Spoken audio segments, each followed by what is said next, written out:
我们在上一支影片介绍了有关于年终奖金的一些细节，不晓得各位看了吗？希望有订阅我们频道并且点赞的朋友们都可以顺利领到优渥的年终啊。不过如果年终不如预期的读者们也不要灰心，有时候真的不见得是自己的问题，不如考虑先让自己沉淀一下，或甚至换个跑道，看看能不能有更好的发展吧。不过相信大家刚到新的工作岗位时，应该不见得能够马上成为即战力吧。这个时候公司提供的资源以及教育训练就非常重要了。实务上有些公司会在劳工正式受聘以前就安排一段的职前训练期间，如果这段期间是不给薪的，或甚至有些感觉不太对劲的规定存在，那这样子的职前训练是否合理呢？这支影片我就希望来分享一些有关于职前训练的资讯，让大家参考参考咯。Hello， 大家好，我是 Sean， 欢迎回到 Workforce 劳动力量。其实不只是职前训练，有些企业可能会透过自行招聘实习生，或透过建教生产学合作等等的方式来培养人才。不过如果出发点不正确，或是没有注意到相关的规定的话，反而可能会让企业置于违法的风险之中了。当然不同的产业或职务所需要的技能以及知识也会有很大的差异，这也会决定这项职务是否有实施职前训练的必要，以及训练期间的长短是不是合理的。所以其实是很难有一套标准的规定适用在各行各业的。不过这不代表雇主就可以恣意的透过职前训练来去规避相关的劳动法规。以下我们就先将厘清职前训练劳资双方的法律关系，接着再来去看一些相关的案例，最后则是我们提供给劳资双方一些小小的建议哦。对于许多雇主来说，在接受入职训练或是职前训练期间的员工们应该是不具有产值的，因此有些资方会主张该期间双方并非为劳雇关系，而应该等到训练期间结束之后，员工已经具备基本的工作能力后，才能算是劳雇关系的开始。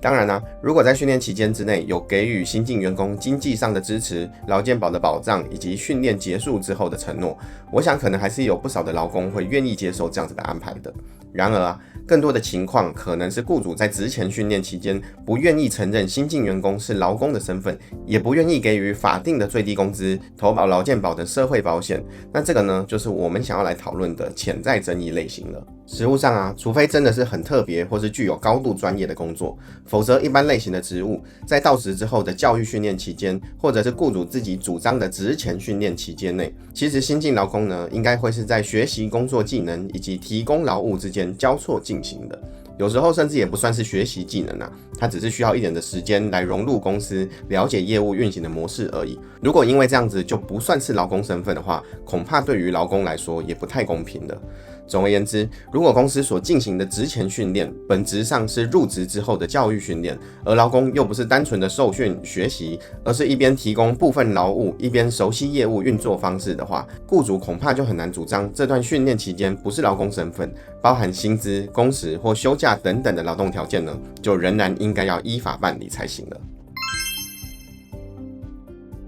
不过当然也有少部分的情况是职务内容真的具有高度专业，如果不接受职前训练的话，劳工根本就不可能可以提供劳务。这样子的话，或许就可以在符合一定要件的情况之下，约定为非劳工身份的职前训练契约。我们来看一则在讨论职前训练时最常被引用的最高法院判决吧。这则判决是华航自行招募的培训技师，公司指出他在国外的受训期间之内有违反受训学员纪律、违反行动准则约定等等的情形，并且在考量其他因素之后就将该学员退训，并且要求他要赔偿已经支付的训练费以及津贴等等的费用。这名培训技师在诉讼过程中则是主张他在受训期间之内就已经跟公司之间缔结了劳动契约，所以已经算是正式的员工。主要是认为公司所说的退训实际上应该是解雇才对，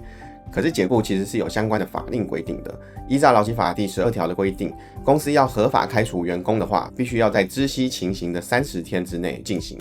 但是这起案件已经超过了30天的除斥期间，而且他也认为解雇并不符合解雇最后手段原则，所以公司不仅不能向他求偿，解雇也应该是无效的才对。所以这起案件最主要的争点其实就在于培训的职前训练期间，劳资双方究竟是否已经成立了劳动契约。如果是的话，公司应该就可以依照约定求偿。但是如果不是的话，则劳工的主张确实可能是合理的，雇主不只可能没有办法顺利求偿，甚至可能会被认为是违法解雇的。对于我们这些局外人来说啊，这类的案件可以让我们知道法官在审理类似情况的时候的判断标准为何。但是对于这个个案的双方当事人来说啊，这可是牵涉到超过200万元的金额啊，所以双方一路缠讼到最高法院，又再度发回更审，其实也是算很正常的情况吧。在2审的高等法院审理时，法院认为培训技师是接受雇主指派从事训练讲习，所以认为双方已经缔结了劳动契约，该技师也已经是劳工身份，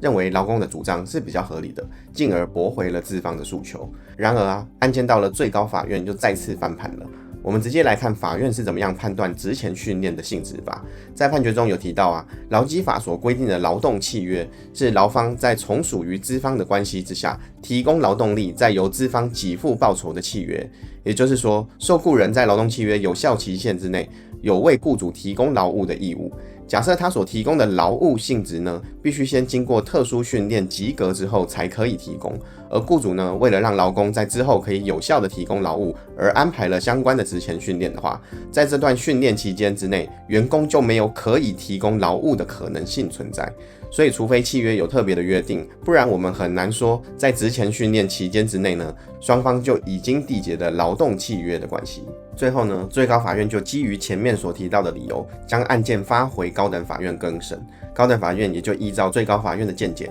认为职前训练期间与一般劳动契约不同，而资方所做出的退训处分以及终止培训契约也都是合理的，进而认定这名培训技师需要赔偿200多万元的金额了。如果归纳一下，法院的判断标准呢，应该是这项职务是否具有专业性或特殊性，而有进行职前训练的必要，以及员工在受训期间之内是否有提供劳务的事实。如果都有符合这些条件，那么职前训练的期间呢，就可以跟一般的劳动关系不同，双方就可以基于契约自由来自行议定受训期间的权利以及义务了。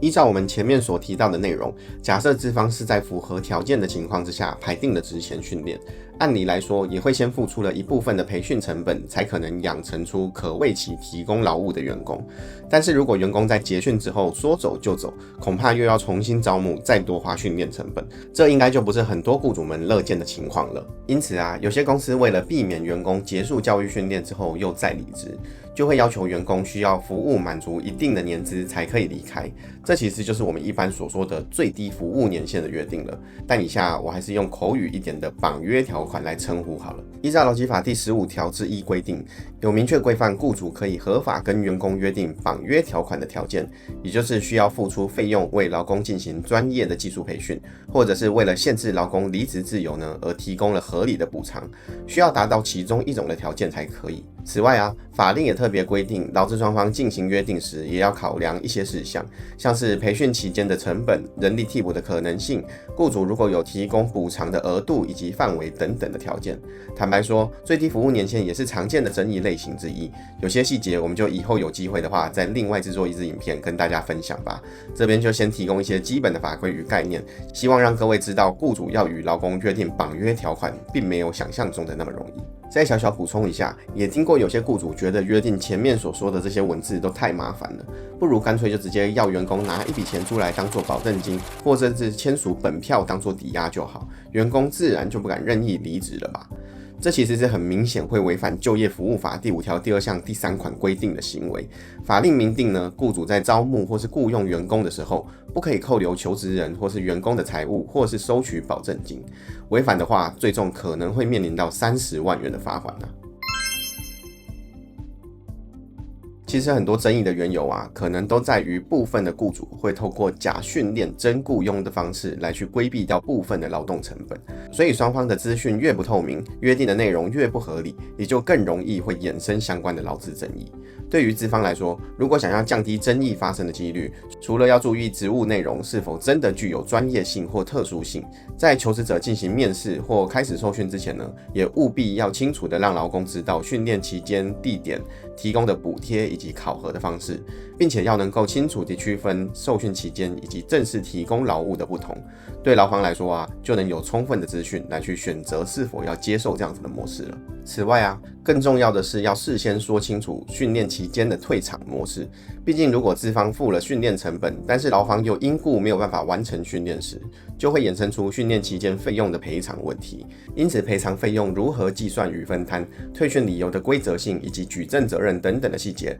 对资方来说都是要事先规划清楚的地方。像是航空公司跟培训技师之间啊，除了会签署职前训练协议书之外，也会提供清楚的训练办法、受训须知等等的文件。不过，真的如果有个案情形发生，要启动退场机制的时候啊，建议还是要审慎评估违约情形以及比例原则了。会这么提醒啊，是因为如果去查一些相关的案例的话，航空公司将机师退训并且要求赔偿，也不见得每次都是胜诉的呀。以上就是今天影片的内容啦。如果你觉得这支影片对你也有帮助的话，请多多帮我们分享啦。我们就下次再见喽，拜拜。